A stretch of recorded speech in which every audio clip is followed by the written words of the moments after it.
In the last lecture, we discussed about the terms polyploidy and aneuploidy. In this lecture, we will discuss the concept regarding deletion and translocation. Deletion क्या होता है कि एक segment जो chromosome का है, a type of chromosomal abnormality where a segment of chromosome is lost or missing. मतलब एक पूरे क्रोमोसोम का segment missing हो गया. For example, ये मैंने picture ऐड की है कि ये क्रोमोसोम था, उसका ये देखें blue portion जो है ये ख़त्म हो गया, delete हो गया. So this is actually deletion.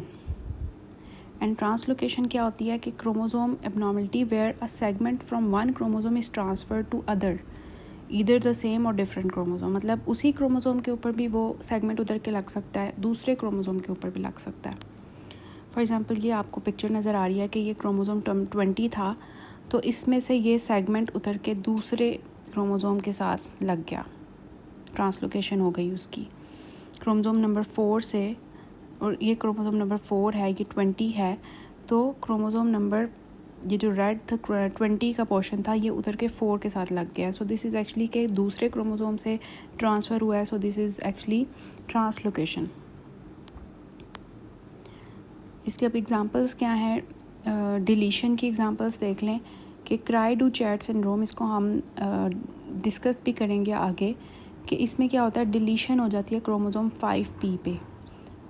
ये ज़्यादा इम्पॉर्टेंट है. ये जो वुल्फ वाला है इतना इम्पॉर्टेंट नहीं है, लेकिन इसमें 4p मतलब क्रोमोसोम जो है p मतलब उसका शॉर्ट आर्म जो क्रोमोसोम का है वहाँ पे डिलीशन हुई हुई है. ये इंपॉर्टेंट है क्राई-डू-चैट सिंड्रोम, इसको हम आगे डिस्कस भी करेंगे.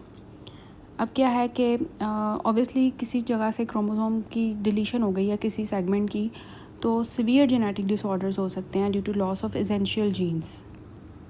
सो ये डिलीशन की एग्जांपल थी. ट्रांसलोकेशन क्या है कि एक्सचेंज और मूवमेंट ऑफ क्रोमोसोम सेगमेंट्स. अब इसकी एग्जांपल्स क्या है ट्रांसलोकेशन की? क्रोनिक माइलॉइड ल्यूकीमिया में CML में आपने डिस्कस किया होगा, पहले भी हमने पढ़ा हुआ है कि 9 क्रोमोसोम से 20 क्रोमोसोम की ट्रांसलोकेशन होती है, जिसको हम फिलाडेल्फिया क्रोमोसोम कहते हैं. इसी तरह डाउन सिंड्रोम की एक टाइप होती है ट्रांसलोकेशन टाइप, जिसमें 14 क्रोमोसोम से 21 की तरफ ट्रांसलोकेशन होती है. This is known as Robertsonian condition.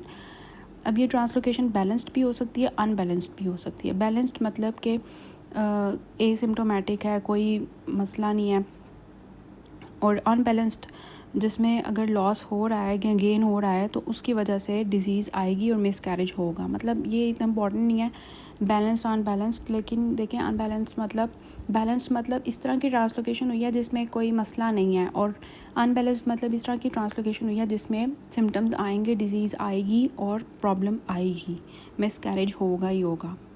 सो आपको पता है बहुत सी अर्ली प्रेगनेंसीज होती हैं, उसमें मिसकैरेजेस हो जाते हैं. वो इसी वजह से होता है कि उसमें अनबैलेंस्ड ट्रांसलोकेशन हुई होती है, और फिर वो अल्लाह ताला की तरफ से ही अबॉर्शन हो जाती है और मिसकैरेज हो जाता है. सो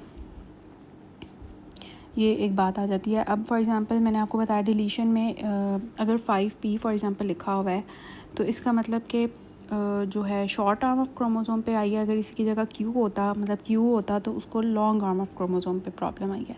और डिलीशन के लिए हम जो साइन यूज़ करते हैं ना, वो माइनस होता है.